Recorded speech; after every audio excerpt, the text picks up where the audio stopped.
Oh, don't I love AI? You know how much that would have cost back in the day? I remember the day when I was in the radio business, and they would bring to town a company that would go out to pitch people, and you would go out there and say, "Okay, Don McDonald, we could have a rockin' jingle for you." I did it. And you'd write it, and you'd send it to these people, and then they'd get the choir togetger and record it. It would take months and thousands of dollars, and then you get this production. So, well, for yesterday's show, I kiddingly at the end of the show said, I need a jingle for that. And so yesterday's show, if you haven't listened to yesterday's show, it now has a stinger at the end. Instead of me saying talking real money, you may have heard it. So I thought, I wonder if Suno, and by the way, for those of you who get freaked out about AI, Suno actually has paid licensing fees to Warner Music Group to use the feel I of the music. I didn't know it was Sumo, because the rest, it scares me. Those guys are huge. No, huge. Not huge guys. Huge. Oh, huge, I was starting to pound my AI legs. Talent. I'm telling you. Yeah. It's coming for you.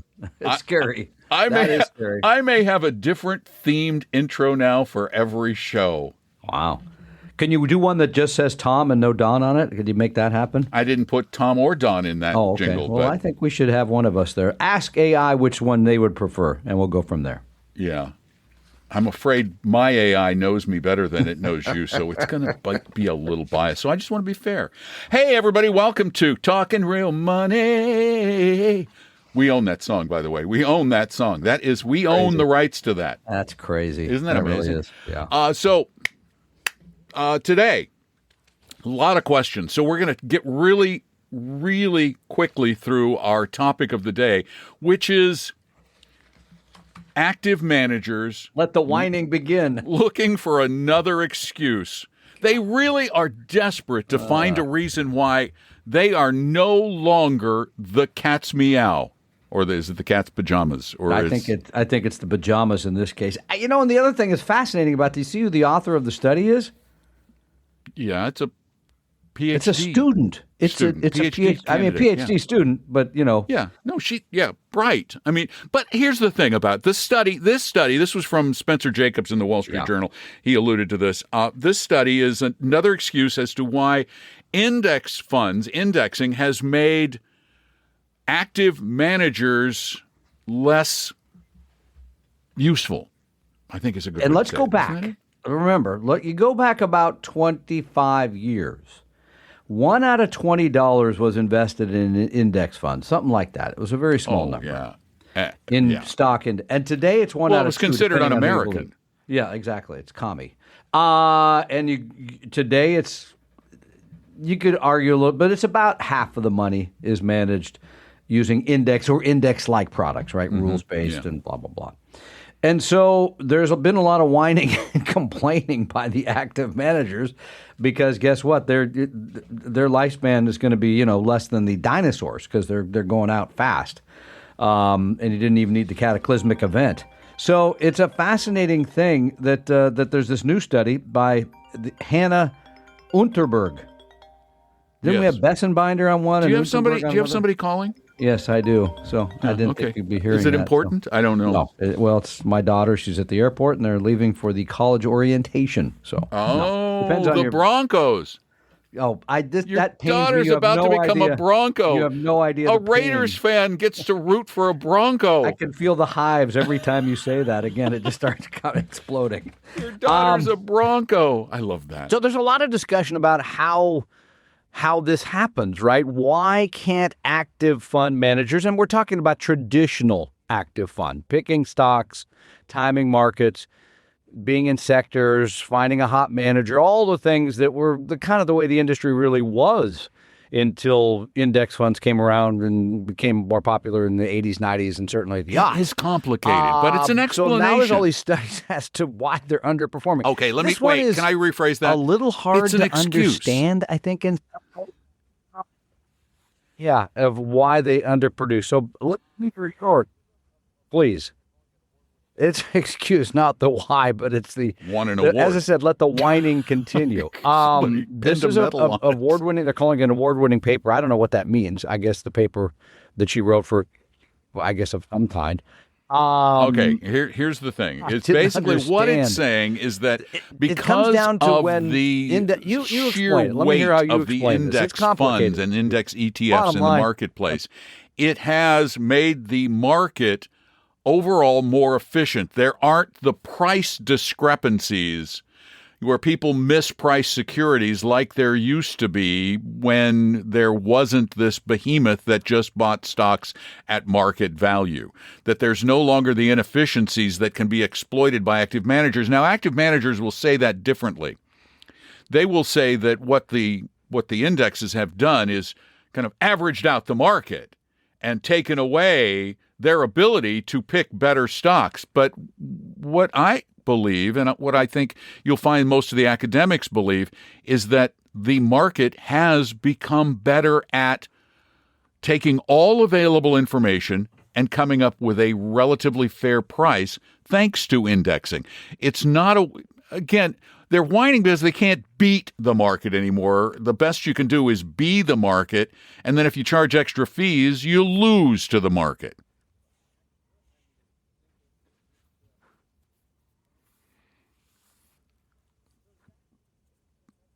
Well, extra. Yep. I mean, single-digit basis points or hundredths of a percent. It's pretty small. So is basically that what it comes down to is the asymmetric industry price is trying pressure to she whine refers to about the fact that it's not good at what it used to be. As I say, it's kind of apparently complicated. Perceived to be I think good at, and that was an illusion because the market failed to be as efficient as indexes have forced it to be.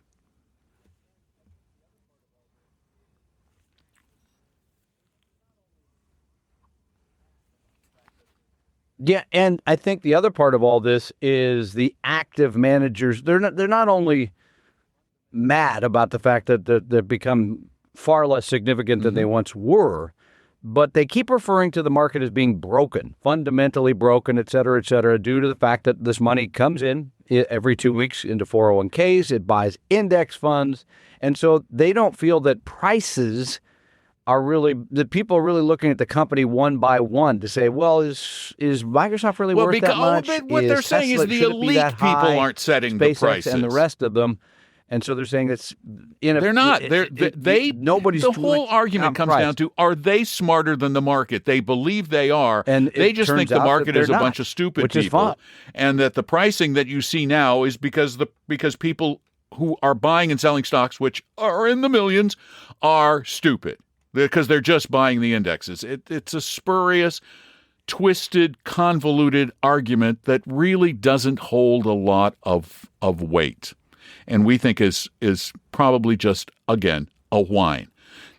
Now, we are going to take your questions. We're going to do a bunch of questions that Tom is going to read that he got from talkingrealmoney.com on the Ask a Question form. Yeah, from Seattle, Bill writes, comment, not a question. At age 50 or so, if you have a newborn and thereafter have any reason you take early Social Security, your child under the age of 18 can also receive a benefit. It may be substantial. It partly paid college tuition for my son. That is true, by the way. Mm-hmm. But I don't remember that being an issue on the show. Somebody else wrote, it's Renee from Seattle, and thank you for all your comments. Renee from Seattle wrote, contact Social Security. My coworker discovered that when he started taking Social Security benefits at full retirement age, he was able to collect about 50% more of his SS benefit for his underage child until they reach a certain age. I think she says 16. I think it's 18. I cannot remember. Yeah, I think it's 18 parameters. too. Yeah, verify and share with your listeners, because I think I could have done this with my child, but I decided not to do it. And it does not reduce your benefit, by the way.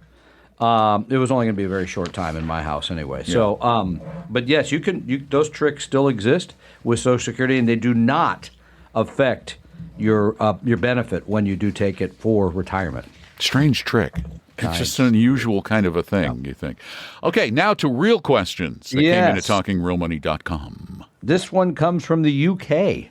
Oh, wow. United Kingdom, where they're celebrating their new prime minister, whose name I now forget. But it's the 7th in 10 years. Yeah, I can't remember his new name. You know the last time they had 7 in 10 years?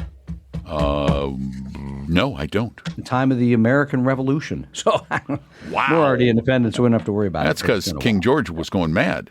He was a little. He was good at the beginning, and then he started Yeah. going a little nuts. He had a brain condition of some sort. Is that what it was? Yeah. Yeah, okay. Let's leave it at that. Don and Tom, greetings from the UK. I discovered your podcast 3 years ago. Oh, come on, do it with an realizing- accent. Tom No. and Dawn, greetings from the UK. After realizing I'd previously watched Tom's videos with Mark Hebner. Oh, I did those some old work with things. Mark Hebner Yes. many years ago. Oh, like my 15 God, years those are ago. old as the hills. But they're not up there anymore. He had to tear them all down. I asked him once what happened to them, but the FCC, The SEC said take them down because that they Tom didn't guy like the way I is looked. saying They're weird making all stuff. this stuff up, probably. He says those videos mark the beginning of my personal finance journey, for which I'm very grateful. People sometimes ask. This would be good. People sometimes ask, Yes, why I listen to an American personal finance podcast. why do I listen to, let's do it. Why I listen to an American personal finance program Bloody as American. opposed to a Great Britain program? Yeah, when our tax systems are so different. While Yeah. the details differ, many of the underlying issues are remarkably similar. The decline of defined benefit pension schemes. That's true. I mean, that's global, I think, in the private sector. Concerns over the long-term funding of the state pension. And governments constantly tinkering with already overcomplicated tax systems. Boy, is that true. Wow. That's true everywhere. One of the things I enjoy most about your podcast is testing myself when you answer listeners' questions to see whether I can predict what your advice will be. Oh, by the way, this isn't one where he said, Don will say I'm overthinking it. That was a later one, I think. He's a big dimensional fan. With the help of a fee-only advisor, he moved his portfolio from hodgepodge-itis, et cetera, et cetera. There's a question in here. Okay, but so far, what he's talking about, we are seeing a globalization of investing where there are fewer differences between the types of investment vehicles available to investors globally. In every country practically on the planet, it's happening. And that is such a good thing, where you can get Dimensional and Avantis and Vanguard and all of these products almost anywhere on the globe. Oh, my heavens, it's such a good day. Yeah, it is. Oh, my heavens, it's such a good day. When I was in Italy, I looked it up for someone, and there's a outfit called Interactive Brokers. I think They're it is, everywhere, and you can buy pretty much everything. Now, in his case, he has to buy a British version of the Dimensional World Allocation 60/40. And his question is, he kind of wants to move to a 50/50. He wants a bond fund to place in there or reduces exposure to the 60/40. He says Dimensional does not have a 100% bond fund available in the UK. And so here's the thing. I don't know why you have to use Dimensional for that. No. You could own a Vanguard. I'm sure Vanguard's BND or similar is available globally. He wants to know my overcomplicating things. Keep up the excellent work. Thank you, by the way, Charles, for all this. Yeah, probably. I mean, frankly, to move from a 60/40 to a 50/50, I'm not sure is that significant. It's not. And one of the ways you could do it is the British equivalent of a certificate of deposit, whatever that might be. That could be part of it. You could build a CD ladder or a bond ladder. You can buy, let's see, the iShares U.S. Aggregate Bond ETF, which is basically BND. Cheap, probably. Is available. Yeah, it can be. It trades on the London Stock Exchange. It's SUAG, and it's denominated in British pounds, but it trades the iShares U.S. Aggregate Bond Index. So it's U.S. bonds, but in pounds. And you could still own the global 60/40 and then put this. If you want them in U.S. bonds, because that's going to be U.S. bonds. Yeah. The U.S. dollar version, but see, that's going to get you into currency exposure, which isn't a good idea. I'm not even going to mention that. Not going to mention that. Never mind.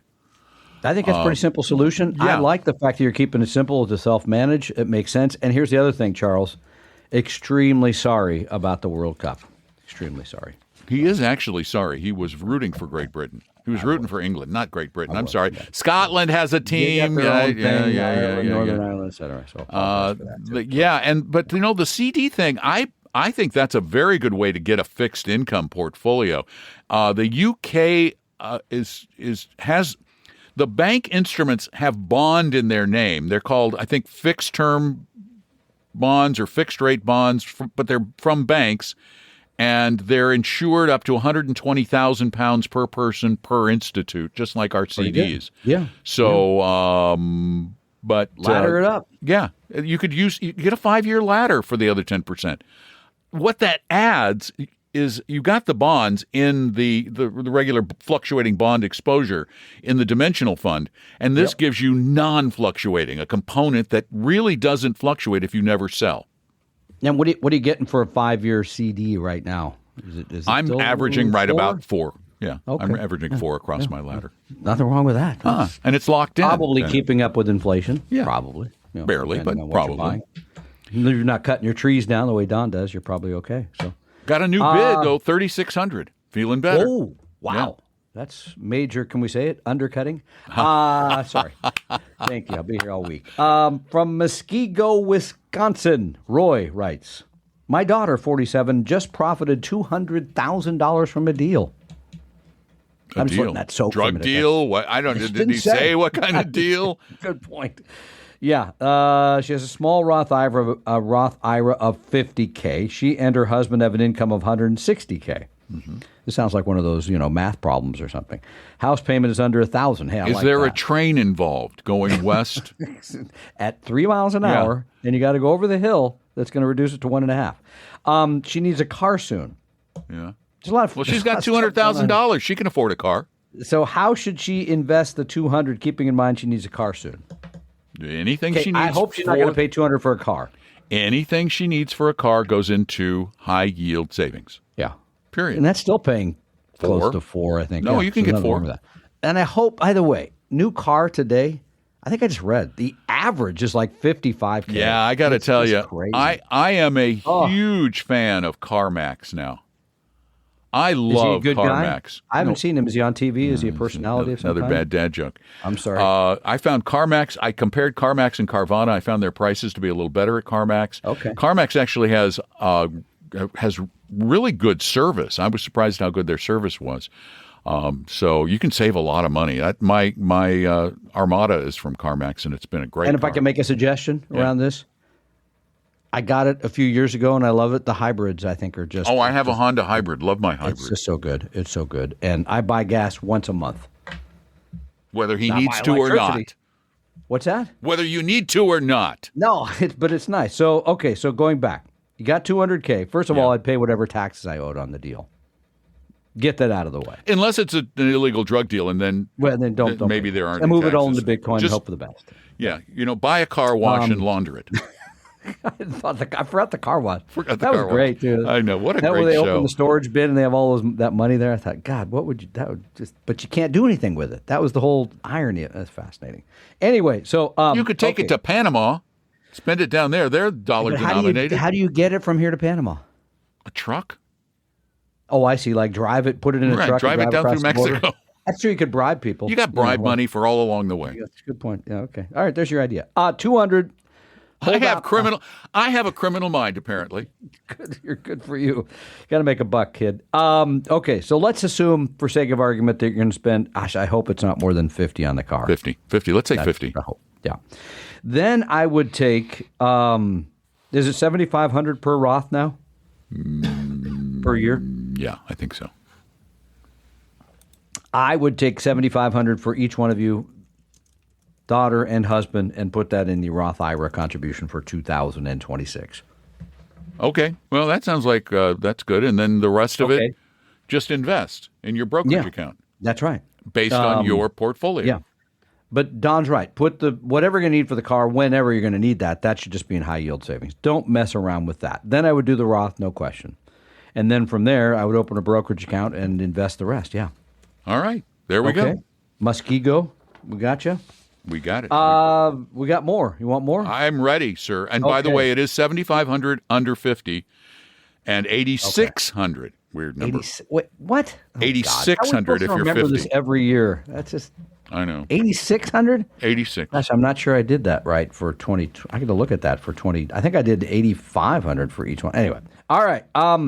Sharon writes from Bloomfield Hills, Michigan. Hi, Don and Tom. I'm retired from the federal government. Well, congratulations on that. I have a pension and $485,000 in my 401k. What funds, G, I think that's the government guarantee. That's the government fund, the C, special government fund. C, Yeah, that's the nobody S&P else- 500. Basically, yeah. They call it common stock, I think. S is small cap and I is international. What fund should I invest the money in? I don't need the money until 3 years. Wow. 3 that's years? Really tough answer. G. Yeah, if you're going to spend it all in 3 years, yes. Well, yeah, we don't know anything other than Well, that. that's- Said I was need it in getting to 3 that. years. Okay, but all right. That's funny. You got to have a plan, Sharon. You got to say, what rate of return do I need on this money for the long haul? Because you just retired, you're probably still young. And how much volatility you're willing to accept to make that. Once you do that, then you can go back. And by the way, it's pretty simple. The G fund would be your bond portion. And then I just divide the other three into thirds. Okay. 1/3 large, 1/3 small, 1/3 international. Bing, bang, boom. I can't argue with that. That's good advice. Thank you. Appreciate you not arguing Simple, for change. sane. Yeah. So, but you got to first, and by the way, we haven't promoted this in a long time. The risk quiz. Oh, that's true. Everybody should take the risk quiz. It's free, Yep, and you yep. don't get like any. I know you No. think well, you have to Gonna fill out some bombard you? stuff, and No, but you don't no. get solicited ever. You simply go to talkingrealmoney.com, click on, it's a little harder to find now than it used to be. No, it's not. It's right Yeah, there in it that is. right column. I thought it was harder. It's not, but it's not at the top the way it used to be, I don't think. Oh, When I hold looked on. the Let me other day. look. Had to send I it to don't somebody. remember because you know. But the what? risk quiz is free, and every person should take it because it helps you Oh, understand. it's your in the actual right-hand problem. column. There's a little place that says, what would you like to do? Meet an advisor, type your question, speak your question, take our risk quiz, watch Retire Meet 2026, find an advisor, find a few good funds. Look at that. I made it so easy. Yeah, It's a list. So then, and only then, can you decide? This is a question for every person who invests one dime. You got to be able to answer those questions first. Then you can invest. But as Don said, if you're going to spend the whole 485 in 3 years, probably just all in the G fund, Yep, which all is in a the G fund. nice guaranteed fund. It's probably paying, I don't know, 4% or something right now, my guess. And it's all guaranteed. It never goes down. Yep. That sounds pretty good. I like that. Yep. So thank you for your question. It's a deal. Let's see. Yeah, we got more from Tontogany, Ohio. Do you know Tontogany? No, never heard of it. Do you know where it is? I do not. Ohio. I thought maybe you knew. Ohio. I don't even know how to spell Tontogany. Just as it sounds. Tontogany. Oh, Tontog.